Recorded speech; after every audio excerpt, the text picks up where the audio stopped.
Well, with the debate in Congress on DACA and the budget, the issue of election security seems to have gotten lost. But one member of the Senate hopes to change that. One America's John Hines has more from Washington.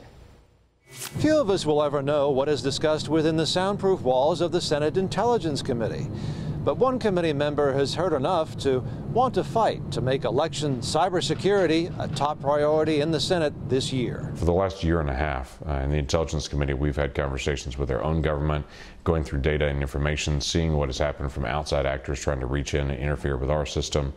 That's incredibly important that we don't ignore that. For me and the work that I've done on the Intelligence Committee, I'm doing the background work, the research to be able to determine how did they do it, what were our vulnerabilities, how do we close those in the days ahead. And to protect against these vulnerabilities, as Oklahoma Senator James Lankford calls them, his Secure Elections Act streamlines cybersecurity information sharing between intelligence entities and state election agencies, provides security clearances to state election officials, and supports state election cybersecurity operations, while protecting states' primacy in running elections. States run elections. This is a moment where, for national security purposes, the federal government's partnering with states, but states run the election. There's no reason the federal government should tell states what machines they should use, how they do their election system, anything else. State responsibility or not, it's easy for even laudable legislation to bog down in the committee process, which seems to have happened here.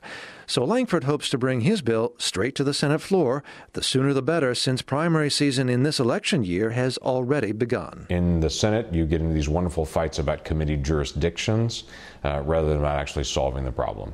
And so we're going to continue to be able to put that back out. In the next couple of weeks, we will have a standalone bill that we won't have to worry about committee jurisdictions and where things go as a standalone bill, and bring it out and try to bring it to a vote straight to the Senate floor, and to say, how do we actually resolve this issue? But regardless of the bill's fate in the Senate, there at least seems to be agreement with the White House on one aspect of election security. Now, I heard the president opining on the election security issue, and he said, paper ballots.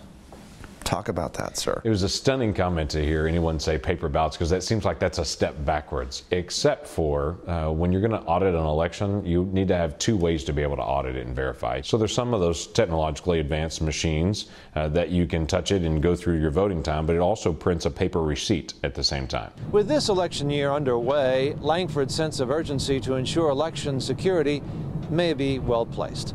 John Hines, One America News, Washington. We can use your help.